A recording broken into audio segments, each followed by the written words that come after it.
આ પુષ્ટિ અંગ છે ને શ્રીજીનું. પુષ્ટિ અંગથી આમંત્રિત કરે છે. એટલે કે તારા સાધન, તારા પ્રયાસ, તારા પ્રયત્ન, તારો અધિકાર એ બધું ગૌણ છે. તું કેવલ મારું આમંત્રણ જોઈને દોડીને આવી.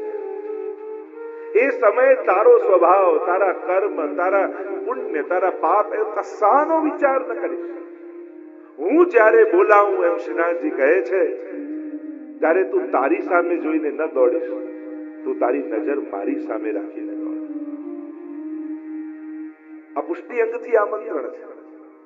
અને પુષ્ટિનો અર્થ જ થાય કે જ્યાં પ્રભુ જીવના કાલ, કર્મ અને સ્વભાવ ત્રણેયનું અતિક્રમણ કરી, ત્રણેયને ઓળંગી અને જીવનો સ્વીકાર કરી લે, એનું નામ જ પુષ્ટિ છે. એટલે ડાબો હાથ ઊંચો કરી ઉક્ષિપ્ત હસ્ત પુરુષો ભક્ત આમંત્રિત કરી રહ્યા છે. આવ આવ આવ આવ. અને એ જ આમંત્રણથી આપણે બધા જ ખેંચાઈને આવીએ છીએ. આ શ્રીજીનું આમંત્રણ છે. ઘણી વાર કથા આદિ હોય ને એટલે ઘણા કે તમે આવવાના છો, કે અમને આમંત્રણ નથી. તારું એમને એ જ કહું કે અમારો શ્રીનાથજી બાબા ઊંચો હાથ કરી તમને બધાને બોલાવે છે. હવે તારે કયા આમંત્રણની જરૂર છે? જેના લગ્ન હોય એ વરરાજા તમને કહી જાય પછી કંકોત્રીને રાજુ. तो जिसका प्रसंग है, जिसका उत्सव है, वही श्री जी ऊंचा हाथ करके हमको आमंत्रित करते हैं. जीव शरणे આવે એટલે જમણો હાથ મુઠ્ઠી વાળો, અંગુષ્ઠ બહાર. જીવના મનને પોતાની મુઠ્ઠીમાં ઠાકોરજી પકડી લે છે. આપણે પકડીએ તો ક્યારે છોડી પણ દઈએ, પણ શ્રીજી પકડે ને એક વાર જેનો હાથ એને ક્યારે છોડે. શ્રીનાથજી બાબા એ ભક્તના મનને પોતાની મુઠ્ઠીમાં બંધ કરી લે. હવે તું મારો થયો. અને એટલા માટે અંગૂઠો બહાર કાઢી ભાવનામાં બતાવ્યું કે અંગૂઠો માયાને બતાવે છે કે હવે આ જીવ મારો થઈ ગયો, તારા કામનો રહ્યો નથી. કારણ કે મામેવ યે પ્રપદ્યન્તે માયા મેતામ तरन्ति ते, जो मेरा है वही माया से तरता है. ये जीव मेरा हो चुका है, अब माया उस पर प्रभाव नहीं डाल सकती. अंगुष्ठ बतावे છે.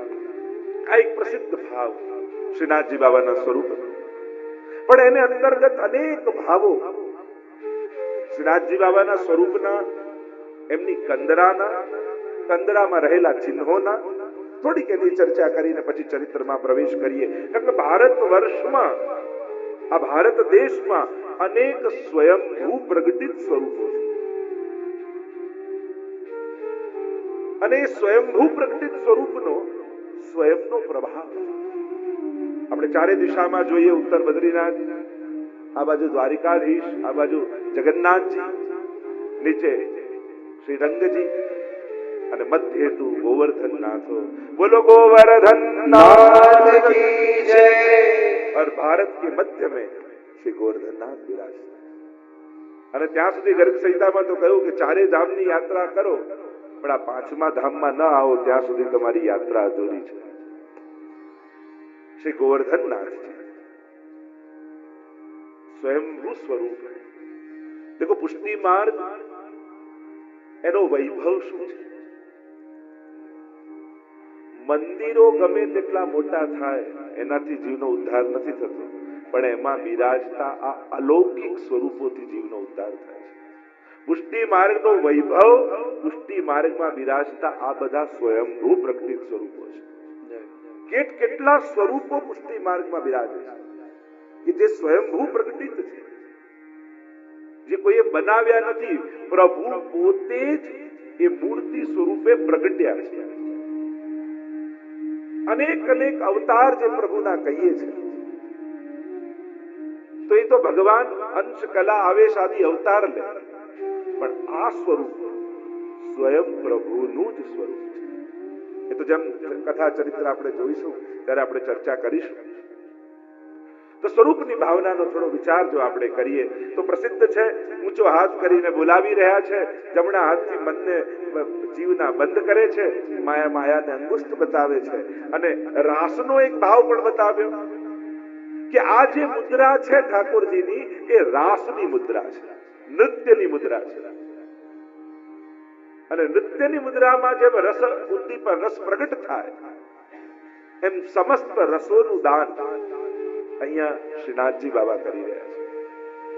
એટલે બીજી ભાવના એ બતાવી કે જે સાહિત્ય શાસ્ત્રમાં કહેવાય વિભાવાનુભાવ વિચારી સંયોગાત રસનિષ્પત્તિ. વેદમાં બે પ્રકારે પરમાત્માનું વર્ણન છે, જ્ઞાનરૂપ પરમાત્મા અને બીજું રસરૂપ પરમાત્મા. सत्यम ज्ञान अनंतम ब्रह्म, एक ज्ञान रूप परमात्मा की चर्चा वेद में है और एक चर्चा है रसो वही सह, वह रसरूप है. और हमारे पुष्टि मार्ग में ये रसरूप परमात्मा का अनुभव जीव कैसे करे उसका प्रकार आचार्य चरण ने बताया. तो आ रसो वही सह एवा श्रीनाथजी बाबा અને એમાં એ રસની ઉત્પત્તિ કેમ થાય?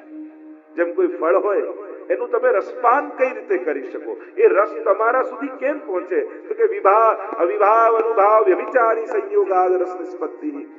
હમણાં એનો કદાચ વિસ્તાર નહીં કરું, પણ રસશાસ્ત્ર પ્રમાણે શ્રીનાથજી બાબાની કંદરામાં જે ચિહ્નો છે એ જે રસશાસ્ત્રમાં બતાવ્યા, વિભાવ અનુભાવ વ્યભિચારી ભાવ, આ ઉદ્દીપન વિભાવ આલંબન વિભાવ, એના દ્વારા શ્રીનાથજી પોતાના ભગવદ રસનું દાન પોતાના જીવોને કરે છે. એની આખી બહુ ગૂઢતમ પ્રક્રિયા છે એટલે હું ચર્ચા નથી કરતો, પણ એનો પણ એક ભાવ શ્રીનાથજી બાબાના સ્વરૂપનો આપણે ત્યાં બતાવવામાં આવે છે. અમુક વિભાવ આલંબન વિભાવ રૂપ છે જેનો આધાર લઈને રસ થાય, ઘણા અનુભાવ છે, એવી ઘણી બધી ચર્ચા રસશાસ્ત્રમાં છે. તો સાક્ષાત રસો વૈ સહ એવું આખા ભારતમાં કોઈ ભગવત સ્વરૂપ હોય તો એકમાત્ર શ્રીનાથજી બાબા. બાકી બધા મહાત્મ્ય પ્રધાન સ્વરૂપો છે, અવતાર પ્રધાન સ્વરૂપો છે. જેટલા બીજા ભારત વર્ષમાં બિરાજે છે એ બધા મહાત્મ્ય પ્રધાન કે અવતાર પ્રધાન, રસ પ્રધાન કોઈ સ્વરૂપ હોય તે શ્રીનાથજી. એકમાત્ર એ રસો વહી સહજ વેદમાં પરમાત્માનું વર્ણન છે એ મૂર્તિમંત સ્વરૂપ શ્રીજીનું છે અને દર્શન માત્રથી રસદાન કરે છે. તો શ્રીનાથજી બાબાના કંદરાની એ પણ રસમાર્ગ પ્રમાણે ભાવના બતાવી. બીજી એક ભાવના એ બતાવી કે મૂર્તિમંત ભાગવતજી જો પ્રગટ સ્વરૂપે નેત્રોથી દર્શન કરવા હોય તે શ્રીનાથજી બાબાના સ્વરૂપે બિરાજે છે. આપણે ભાગવત કથાનું શ્રવણ કરીએ તો એ કર્ણેન્દ્રિય દ્વારા ભાગવતજી આપણા હૃદયમાં પ્રવેશે છે, પણ શ્રીનાથજી બાબાના એમની કંદરા સહિત એના ચિહ્નો સહિત દર્શન કરો તો એ જ ભાગવતજી તમે નેત્રોથી દર્શન કરી શકો. કારણ કે 12 સ્કંદ, શ્રીનાથજી બાબાના 12 અંગ તો છે, દ્વાદશાંગો હિ પુરુષા, જે વેદે કહ્યું એ પરમ પુરુષ પરમાત્માને 12 અંગ છે અને ભાગવતજીના 12 સ્કંદ. એટલે મહાપ્રભુજીએ પણ સમાનતા બતાવી. પ્રથમ 2 સ્કંદ શ્રીનાથજી બાબાના બંને ચરણ, તૃતીય અને ચતુર્થ સ્કંદ બંને બાહુ, પંચમ અને ષષ્ઠ સ્કંદ બંને જંઘાઓ, સપ્તમ સ્કંદ પુષ્ટિકા વાળો હાથ, આઠમો અને નવમો સ્કંદ બંને વક્ષસ્થળ શ્રીનાથજી બાબાના, દશમ સ્કંદ એ હૃદય, એકાદશ સ્કંદ એ મસ્તક અને 12મો સ્કંદ એ શ્રીનાથજી બાબાનો ઊંચો ઉઠેલો હાથ. આમ 12 સ્કંદ શ્રીનાથજી બાબાના શ્રીઅંગમાં બિરાજમાન છે. અને એ જ રીતે શ્રીનાથજી બાબાની કંદરામાં પણ જે ચિહ્નો છે એ પણ 12 સ્કંદ પ્રગટ રૂપે ચિહ્ન રૂપે બિરાજે છે. જેમ ભાગવતજીનો પ્રથમ સ્કંદ એમાં પૃથ્વી અને ગાયનો સંવાદ આવે છે, તો શ્રીનાથજી બાબાની કંદરામાં 2 ગાય બિરાજમાન છે. તમે જો ધ્યાનપૂર્વક દર્શન કરો કંદરાના શ્રીનાથજી બાબાના તો આ 12 સ્કંદ પ્રગટ રૂપે છે.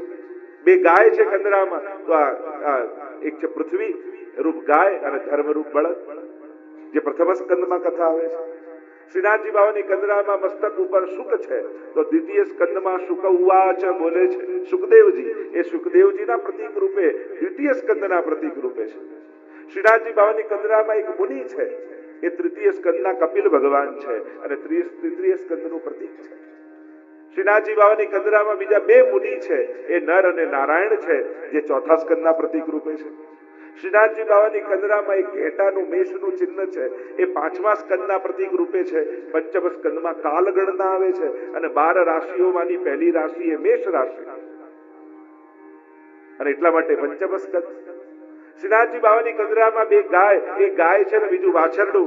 એક વાછરડું દૂધ પીતું જાય, માને લાત મારતું જાય, છતાંય માં દૂધ પીવડાવવાનું ચૂકતી નથી. આજ ભગવાનની પુષ્ટિ છે, કૃપા છે. જીવ અનેક પ્રકારથી પ્રભુને શ્રમ કરાવે છે, છતાંય પ્રભુ કૃપા કરવાનું છોડતા નથી. આજ પ્રભુની પુષ્ટિ લીલા અને એ છે ભાગવતજીનો 6થો સ્કંદ. શ્રીનાથજી બાવાની કંદરામાં નરસિંહ ભગવાનનું ચિહ્ન છે, એ છે ભાગવતજીના 7મ સ્કંદના પ્રતીક રૂપે. શ્રીનાથજી બાવાની કંદરામાં એક સર્પ છે. 8મા સ્કંદમાં ભાગવતજીમાં સમુદ્ર મંથનની કથા આવે છે અને વાસુકી નાગને દોરડો બનાવી મંદરાચલ પર્વત દ્વારા સમુદ્ર મંથન કર્યું. એ વાસુકી નાગના પ્રતીક એટલે કે 8મા સ્કંદના પ્રતીક રૂપે સર્પ છે. શ્રીનાથજી બાવાની કંદરામાં બે મયુર છે, નિષ્કામ ભક્તોના પ્રતીક રૂપ મયુર છે. 9મા સ્કંદ ભાગવતજીનું એ નિષ્કામ ભક્તોની કથા, ઈશસ્ય અનુગામીનામ કથા, ભક્તોના ચરિત્ર છે અને એ પ્રગટ રૂપે અહીંયા ભાગવતજીના આ 9મા સ્કંદ શ્રીનાથજી બાવાની કંદરામાં મોર રૂપે બિરાજે છે. 10મા સ્કંદ એ તો મધ્યમાં બિરાજેલા શ્રીનાથજી બાબા પોતે. એકાદશ સ્કંદ શ્રીનાથજી બાબાના ફરતે એક સર્પ છે. કહેવાય કે સમય થાય ને કાચડી ત્યાગે નહીં સર્પ તો એ આંધળો થઈ જાય. એટલે કે મોહનું છૂટવું એ જ મુક્તિ છે. તો આ સર્પ એ મુક્તિ લીલાનું પ્રતીક છે. અને 12મો સ્કંદ એ શ્રીનાથજી બાબાનો ઊંચો ઉઠેલો હાથ, જેનાથી આશ્રયનું દાન પરમાત્મા કરે છે. કારણ કે નિરોધ થયા પછી પણ આશ્રય આવશ્યક છે, એટલે 12મો સ્કંદ એ આશ્રય લીલા. તો આ પણ એક ભાવ બતાવવામાં આવ્યો કે પ્રગટ ભાગવતજી જો ભારતના કોઈ ભગવત સ્વરૂપમાં પ્રગટ રૂપે દર્શન આપતા હોય તો કેવલ ને કેવલ શ્રીનાથજી બાબાના સ્વરૂપમાં. એટલે એક વાર શ્રીનાથજીની કોઈ ઝાંખી કરે તો એને આખી ભાગવત કથાનું ફળ પ્રાપ્ત થાય. પ્રગટ ભાગવતજી મૂર્તિવંત સ્વરૂપે દર્શન આપે. આગળ અનેક પ્રકારના ભાવ બતાવ્યા. પીઠિકાની આદિની ચર્ચા કરવામાં આવી. ભાવ ભાવનામાં હરિરાય મહાપ્રભુજી, અન્ય આચાર્યો, ભગવદીઓએ પણ સ્વરૂપની ચર્ચા કરી છે. દેખ્યો રી મેં શ્યામ સ્વરૂપ. તો શ્રીનાથજી બાબાના સ્વરૂપની જો ચર્ચા કરો તો કે ચોરસ પીઠિકા છે. તો ભાવાત્મક ભાવ એ બતાવ્યો કે આ ચારેય યુથની લીલા નિકુંજો છે. જે ચારે ખૂણાઓ છે એ બીજું કાંઈ નહીં, ચારેય યુથની લીલા નિકુંજો છે. અંદર રહેલા અનેક ચિહ્નોના ભાવ બતાવ્યા. જેમ મસ્તક ઉપર શુક છે એ લીલા શુક છે. આ લીલા શુક સ્વામીજીનું શુક છે. જેમ કીર્તન સાહિત્યમાં આવે છે, આપણે ત્યાં પદ સુવા પઢાવત સારંગને. જ્યારે આખી રાત્રિ આદિની લીલાઓ થઈ હોય અને પ્રભુ ફરી ગૌચારણ કરવા પધાર્યા હોય ત્યારે સ્વામીજી શુકની પાસે પોતાના હાથમાં લઈ એને વહાલ કરતા કરતા જે જે લીલાઓ થઈ છે એ શુકની આગળ અવગાહન કરે. આ લીલા શુક છે. આ કીરની આગળ ગાન કરે છે અને એટલે જ આપણે ત્યાં જે કીર્તન ગાય એને કીર્તનિયા કહેવાય. એ જ સુખદેવજીના વંશજો કહેવાય. એ કીરની આગળ ગાય અને પછી એ કંદરામાં બેઠું બેઠું સુખ અહર્નિશ એ ભગવદ લીલાને ગાતું રહે. આ લીલા સુખ. ચિહ્નોના અનેક ભાવ બતાવ્યા. કહ્યું કે જમણી બાજુ એક મુનિ, ડાબી બાજુ બે મુનિઓ. આ ધર્મ, અર્થ, કામ અને મોક્ષના પ્રતીક છે. ધર્મ, અર્થ અને કામના પ્રતીક છે. આ ત્રણ મુનિઓ જે છે કે સ્વયં શ્રીનાથજી બાબા ના દર્શન જ્યારે તમે કરો અને આ ત્રણેય મુનિઓના દર્શન કરો, જેમ સુખના દર્શન કરો તો ભગવત લીલા સ્ફુરે હૃદય. હરી તેરી લીલા કી સુધી આવે. આ લીલા સુખ છે. દિવસ એકાર્ધની ઉત્તરા કુંવર પ્રતિ જેમ ગોપાલદાસે પણ કહ્યું ને, ભાગવતજીમાં તો સુખદેવજીએ એકાદ દિવસની લીલા જ ગાઈ છે. આવી તો અનંત લીલાઓ છે. नित्य लीला नित्य नवतम श्रुति न पामे पार. ऐसी तो अनेक लीलाएं हैं जो ये लीला शुभ अहर्निश गाते. तीन मुनि जो बताए गए उनका भाव बताया, धर्म अर्थ और काम के प्रतीक रूप है. पर ये लौकिक धर्म अर्थ काम नहीं, ये तो वैष्णव के धर्म अर्थ काम है. महाप्रभु जी जैसे बताते हैं, पुष्टि मार्गे हरिर्दास्यम धर्म अर्थो हरिरेव ही कामो हरिर्दिदृक्षैव मोक्ष कृष्णस्य चेत्रुव. મોક્ષ કેમ ના આખ્યું આવ્યો? કારણ કે મુક્તિ તો જ્યારે શ્રીનાથજી બાબાના મુખારવિંદ વૈષ્ણવ જુએ ને, ત્યારે સૌથી પહેલા મુક્તિને પકડે અને ઠાકોરજીને નોછાવર કરીને ફેંકી દે કે જેને જોઈતી હોય લઈ જાય. વૈષ્ણવ જન તો મુક્તિ ન માંગે, માંગે જન્મ જન્મ અવતાર રે. નિત્ય ઉત્સવ નિત્ય લીલા નિત્ય ઉત્સવ શ્રુતિ ન પામે. કારણ કહ્યું ને, નિરખવા નંદલાલ. એ તો રોજ સેવા ને રોજ ઉત્સવ જોઈએ છે. તો મુક્તિ એટલે જ ન બતાવી, ત્રણ મુનિઓ બતાવ્યા. સૌથી પહેલા ધર્મ. ભગવત સેવા એ જ આપણો પરમ ધર્મ છે. અને એટલા માટે દૈવી જીવો જ્યારે આ મુનિઓને જુએ છે, ત્યારે આ ત્રણેય પુરુષાર્થો વૈષ્ણવની અંદર જાગૃત થઈ જાય છે. આ બધા ઉદ્દીપક રૂપ છે. દર્શન માત્રથી ભાવો ઉદ્દીપક થાય છે, પ્રગટ થાય છે. ધર્મ એટલે ભગવત સેવા. સર્વદા સર્વભાવેન ભજનીયો વ્રજાધિપ स्वस्यायमेव धर्मो ही नान्य क्वापि कदाचन. महाप्रभु जी की स्पष्ट आज्ञा है, भगवत सेवा के अलावा वैष्णव का और कोई धर्म नहीं. प्रधान जो धर्म बताया गया सर्वदा सर्वभावे. અને આ કરવું પડે યા કરવું જોઈએ એમ નથી. વૈષ્ણવ જે હોય એ સેવા કર્યા વગર રહી જ ન શકે. આ એનું જીવન છે, આ એના પ્રાણની માંગ છે. अर्थ पुरुषार्थ अर्थो हरिदेवही. अर्थरूप स्वयं प्रभु है. જ્યારે આ મુનિના દર્શન કરે ત્યારે એને થાય, મનમાં તો કેટલા વિચાર કરીને આયા હોય, શ્રીનાથજીના દર્શન કરવા જઈશું તો આ માંગીશું, આ ઈચ્છા કરીશું, આવી યાચના કરીશું. પણ જ્યાં શ્રીનાથજીની કંદરામાં રહેલા અર્થરૂપ મુનિના દર્શન થાય ત્યારે એમ થાય, અરે શ્રીજીના દર્શન થઈ ગયા, હવે શું માંગવાનું? અરે प्रभु મળી ગયા, और अब क्या चाहिए? हमारे वृत्रासुर भी कहते हैं, न नाक पृष्ठम न च पारमेष्ठ्यम न सार्वभौमम न रसाधिपत्यम न योग सिद्धि अपुनर्भवम समंजसत्वा विरहयकांक्षी. आपके अलावा आपको छोड़कर और कुछ नहीं चाहिए. भगवान तो कल्प वृक्ष है. उनके पास सन्मुख हुए तो मंगल रूप निधान सांवरो मंगल रूप. वो तो मंगल के निधि है. उनकी दृष्टि पड़ते ही सभी दुर्भाग्य टल जाएंगे, सभी मनोकामनाएं पूरी हो जाएंगी. पर भगवान पासे संसार मांगो એ મૂર્ખતા છે. ભગવાન મળ્યા જે પોતાને આપવા તૈયાર છે, એની પાસે સંસાર માંગો. અરે એની ઝાંખી થઈ એમાં તમારું સૌભાગ્ય ખીલી જાય. માંગવાની કઈ જરૂર જ નથી. અર્થો હરિરેવહી कामो हरिर्विदृक्षै. काम पुरुषार्थ क्या कहा कि भगवान को देखने की इच्छा यही काम है, प्रभु को पाने की इच्छा यही वैष्णव का काम है. એટલે બીજી કોઈ કામના રાખવા કરતા ભગવાન મળે એવી કામના સાથે ભગવાન પાસે જાય. તો तीन मुनिया धर्म अर्थ काम है. નરસિંહજીનું રૂપ જે બતાવ્યું, કહ્યું કે આ નિકુંજના રક્ષક છે. એટલે કે નિકુંજના દ્વારની બહાર નરસિંહજી ઉભા રહે છે સિંહનું રૂપ લઈ. જ્યારે કોઈ અધિકારી કે ભગવતી આવે તો આ નરસિંહજી ભગવતી રૂપે દેખાય. પણ કોઈ આસુરી યા અનધિકારી જીવ આવે તો એને સિંહ રૂપે દેખાય એટલે દ્વારથી જ પાછો ભાગી જાય. એટલે કે પ્રભુની નિકુંજમાં પ્રભુ નિર્ભય વિહાર કરી શકે એના માટેની આ સેવા નરસિંહજી કરે છે. જે શ્રીનાથજીની કંદરામાં નરસિંહજીનું સ્વરૂપ છે અને એટલા માટે જ શ્રીનાથજી બાવા પણ વાઘનખ ધારણ કરે છે.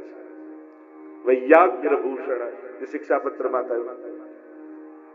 કારણ કે જ્યારે નિકુંજમાં શ્રીજી પધારે ત્યારે ત્યાં નિર્ભય વિહાર કરવા માટે એ વાઘનખમાંથી એક ક્ષણે નરસિંહ પ્રગટ થાય છે અને નિકુંજના દ્વાર પર ઉભા રહે છે અને અનધિકારીને આવતા રોકે છે.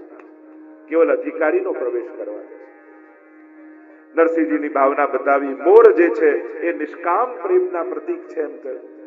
યા એ રસના મત્ત થાય મયુરો ત્યારે મોર પીંછ ફેલાવી અને મયુરના નૃત્ય કરતા હોય છે. બરહા પીડમ નટવર વપુઃ કર્ણયો કર્ણિકારમ. એમાં પણ મહાપ્રભુજી બતાવે છે કે જ્યારે મોર પીંછ ઠાકોરજીએ ધારણ કર્યું છે એ એના માટે કે પ્રભુ બતાવે છે કે હું પણ રસમત્ત છું અને રસદાન કરવા માટે વૃંદાવનમાં આવ્યો છું. તો આ મયુરો એ રસમત્ત પ્રભુ છે એના પ્રતીક રૂપ છે. અનેક અનેક ચિહ્નો શ્રીનાથજીની કંદરામાં ચર્ચા કરવામાં આવે. આગળ મેષનું ચિહ્ન છે, ઘેટું છે શ્રીનાથજી બાવાની કંદરામાં અને એ છે લીલા અનુરૂપ કાલ. જે ઘેટાનું ચિહ્ન છે એ લીલા અનુરૂપ કાલનું ચિહ્ન છે કે જે સમયે જે લીલા થતી હોય એ અનુસાર કાળનું સર્જન કરે છે. આપણા માટે જે 12 મહિનાની લીલાઓ છે ને, આપણા માટે જે 6 ઋતુઓ છે ને, ખંડ ઋતુ, ઠાકોરજીની તો એક જ દિવસની લીલા છે.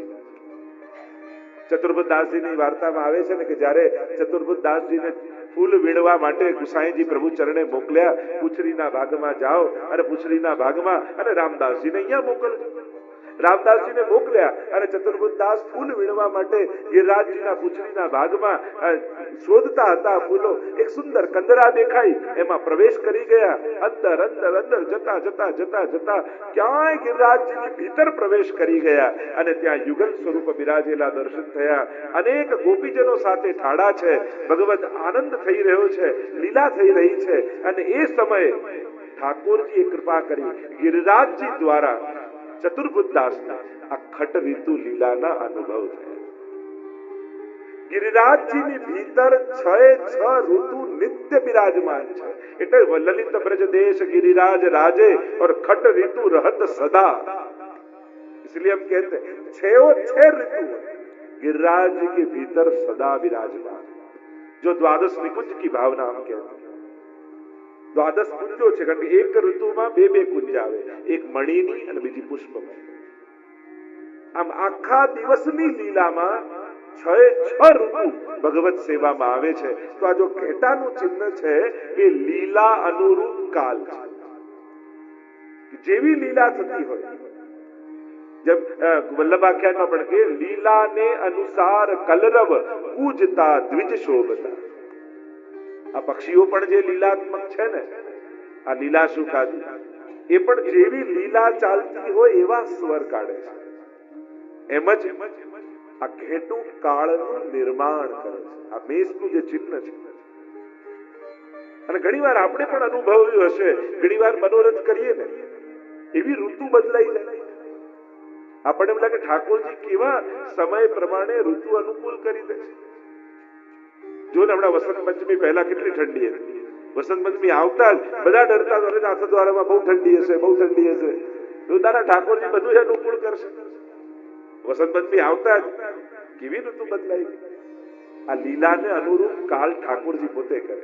ઘણીવાર આપણે, મેં તો ઘણીવાર જોયું છે, ઘણીવાર આપણે મનોરથ કર્યો હોય, આપણને એમ લાગે કે અરે આ મનોરથ અનુરૂપ સમય નથી, પણ એ દિવસે ઠાકોરજીની કૃપાથી વાતાવરણ બદલાઈ જાય અને આખું એ અનુરૂપ કાલ થઈ જાય. ત્યારે માનવું કે ઠાકોરજી પ્રગટ સ્વરૂપે આપણી સેવા સ્વીકાર કરી રહ્યા છે, એ કાળને ફેરવી દે.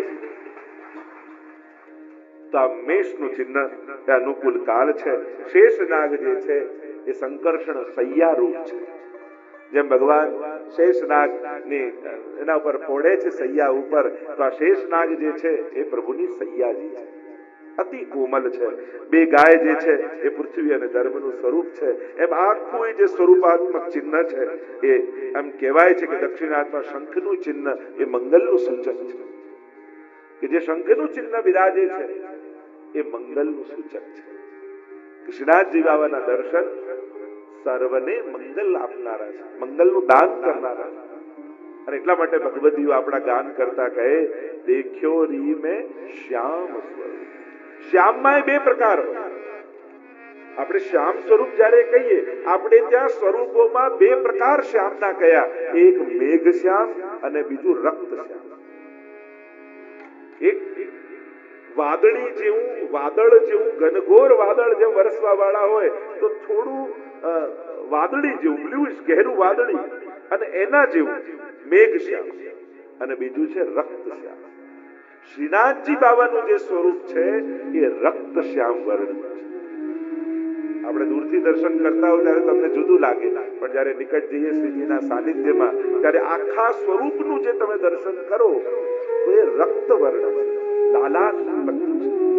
એ શ્રીનાથજીનું સ્વરૂપ દેખ્યો રી મેં શ્યામ સ્વરૂપ. દેખ્યો રી મેં શ્યામ સ્વરૂપ, દેખ્યો રી મેં શ્યામ સ્વરૂપ. વામ ભુજા ऊंचे कर गिरिधर, वाम भुजा ऊंचे कर गिरिधर, दक्षिण कर कटिधर अनु, दक्षिण कर कटिधरत अनूप. देख्यो री में श्याम स्वरूप. દેખ્યો રી મેં શ્યામ સ્વરૂપ. અરે આવું અલૌકિક શ્યામ સ્વરૂપ મેં પહેલી વાર દેખ્યું. આ શ્રીનાથજી અદભુતિ માર્ગના જેટલાય સ્વરૂપો બિરાજે છે અત્યારે ભૂતલ પર એ બધા શ્રીનાથજીના જ વિવિધ સ્વરૂપો છે. તમે ભલે સપ્તમ નિધિ સાતે નિધિ જુઓ, તમને શ્રીનાથજી દેખાશે. શ્રીનાથજીની અંદર સાતે સ્વરૂપ બિરાજમાન. પહેલું સ્વરૂપ મથુરાધીશ, એમની ગોળ પીઠિકા હોય તો શ્રીનાથજીની ગોળ કંદરા જુઓ તો તમને મથુરાધીશનો આનંદ ના આવે, એવો ભાવ ન થાય. બીજું સ્વરૂપ શ્રી વિઠ્ઠલનાથજીનું, પાસે જ મંદિર છે વિઠ્ઠલનાથજીનું, તો શ્રીનાથજી બાબાનો જમણો કટી પર હાથ જુઓ તો વિઠ્ઠલનાથજીનો ભાવ તમને ન થાય કે શ્રી વિઠ્ઠલનાથજી બિરાજે છે, બંને કટીમાં હાથ છે. ત્રીજું સ્વરૂપ શ્રી દ્વારકાધીશનું કાંકરોલીમાં બાજુમાં બિરાજે છે, એમની ચોરસ પીઠિકા છે. શ્રીનાથજી બાબાની ચોરસ પીઠિકા જુઓ તો તમને દ્વારકાધીશનું સ્મરણ નથી આવે. ચોથું સ્વરૂપ શ્રી ગોકુલનાથજીનું, ટચલી આંગળીએ ગિરિરાજજીને ધારણ કરેલા છે. શ્રીનાથજી બાબાનો ઊંચો ઉઠેલો હાથ જુઓ તો તમને ગોકુલનાથજીનું સ્મરણ ન થાય. ચંદ્રમાજીનું સ્વરૂપ, પાંચમું સ્વરૂપ, અરે શ્રીનાથજી બાબાના મુખારવિંદના દર્શન કરો તો તમને ચંદ્રમાજીનું સ્મરણ થઈ આવે. છઠ્ઠું સ્વરૂપ બાલકૃષ્ણલાલજીનું, શ્રીનાથજી બાબાના ચિબુકના દર્શન કરો તો તમને બાલકૃષ્ણલાલજીની સુધી થઈ આવે. સાતમું સ્વરૂપ શ્રી મદન મોહનલાલજીનું, બે સ્વામીજી સાથે બિરાજે, બે કુંડળ ધરેલા શ્રીનાથજીના મુખારવિંદના દર્શન કરો તો તમને મદન મોહનલાલજીનો ભાવ થઈ આવે. मुष्टिका बांध अंगुष्ठ दिखावत, मुष्टिका बांध अंगुष्ठ दिखावत, सन्मुख दृष्टि सुहाई,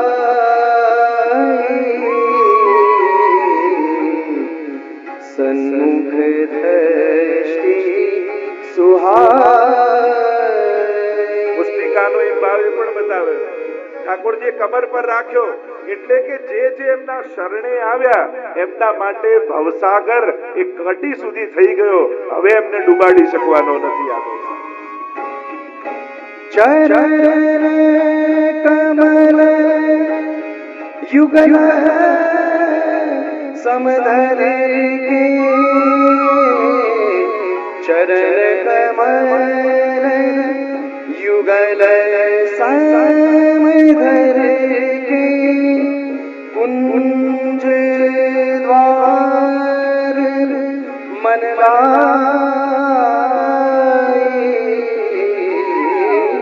कुंज द्वार मन लाए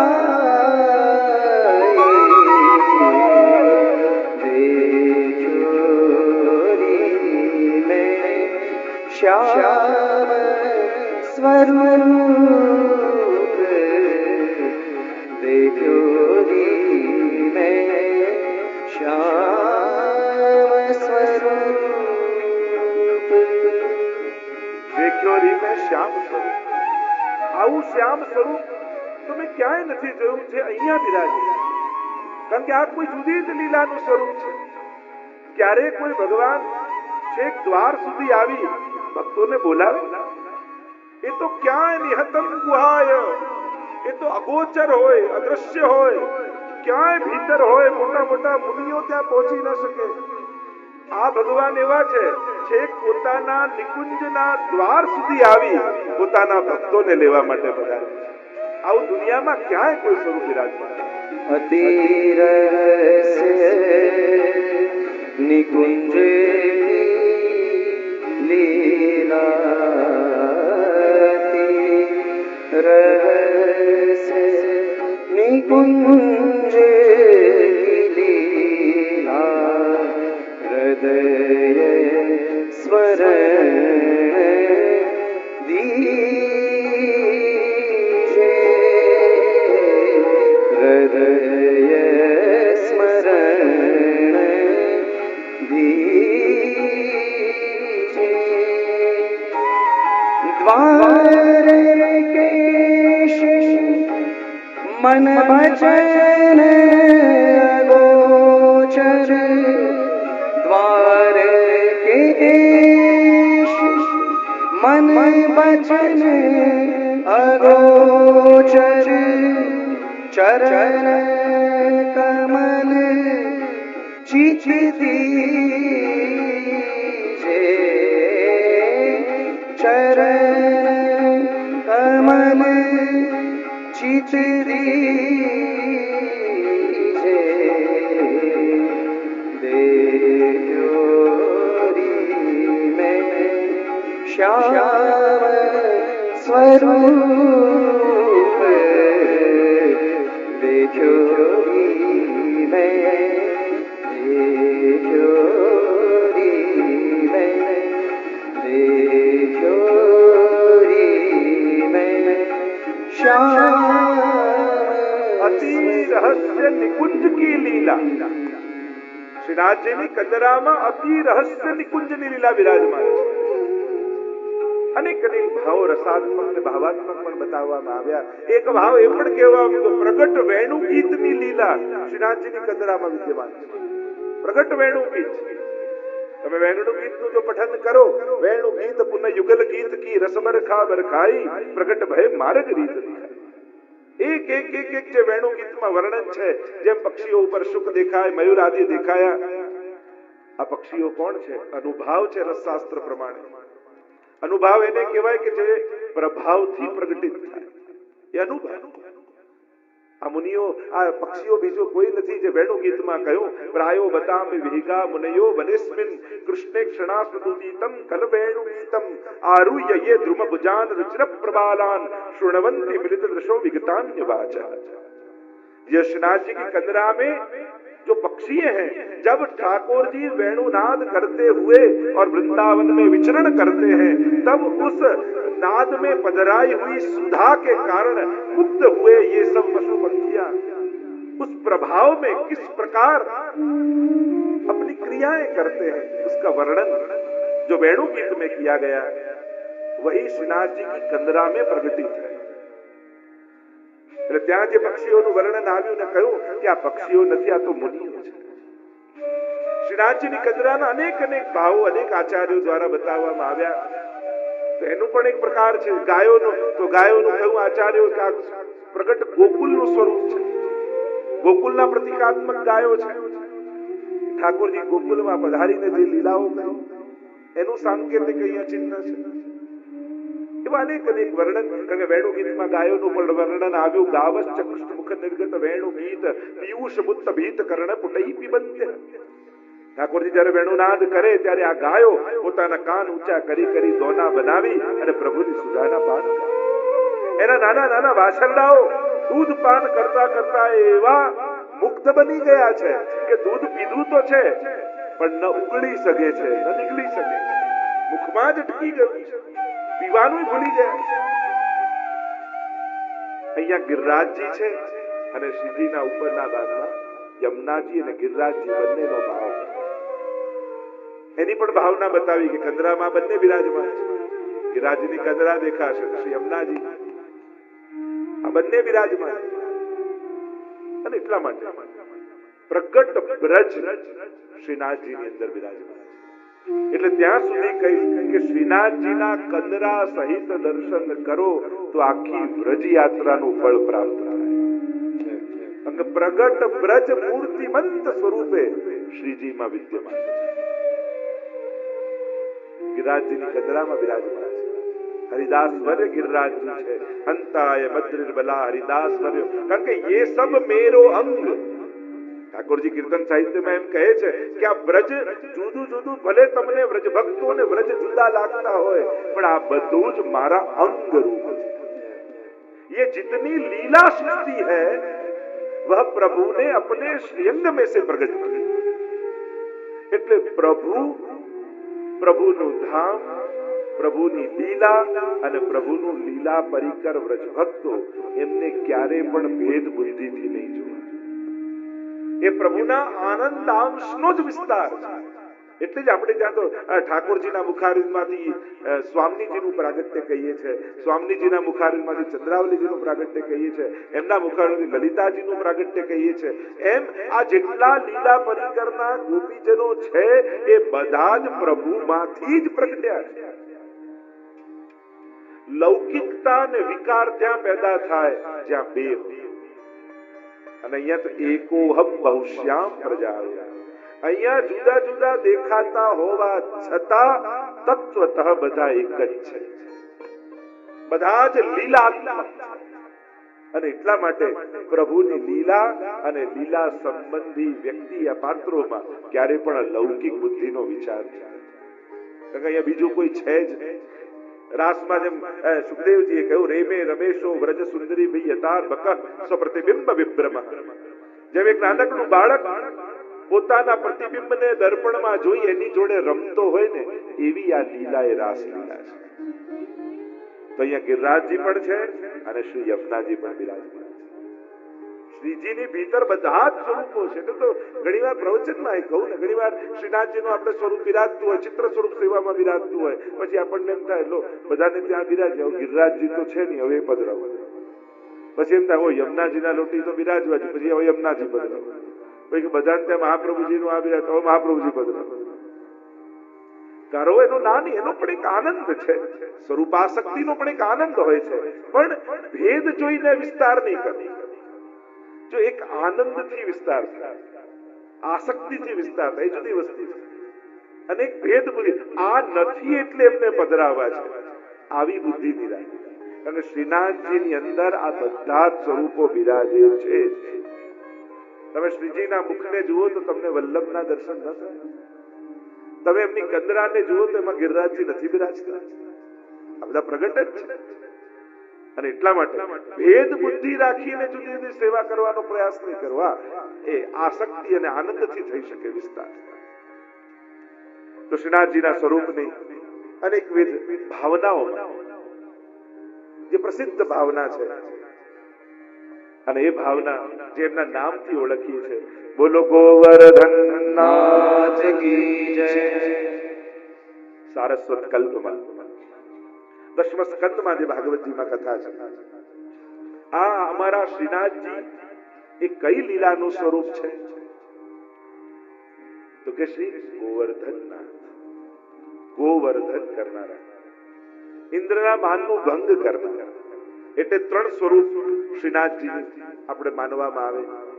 દેવ દમન, ઇન્દ્ર દમન અને નાગ દમન. આ ત્રણ સ્વરૂપ સાથે પ્રગટ થયા એમ કહેવામાં આવે. શ્રીનાથજીનું એક નામ છે દેવ દમન શ્રીનાથ. અને આ નામ કોઈ પુષ્ટિ માર્ગી કે આપણે જ આપ્યું એમ નથી. આ ગર્ગ સંહિતામાં નામ આપેલું છે, ગર્ગજી. કે આ રીતે દેવ દમન રૂપે શ્રીનાથજીનું સ્વરૂપ ગિરિરાજજી માંથી પ્રગટ થશે. આટલા હજારો વર્ષ પહેલા ગર્ગજી કહી ગયા છે. પ્રગટ્યા તો હમણાં 550-600 વર્ષ પૂર્વ, પણ હજારો વર્ષ પહેલા ગર્ગજીએ ગર્ગ સંહિતામાં નામ સાથે, સ્થાન સાથે, સમય સાથે ઉલ્લેખ કરે. અને એટલા માટે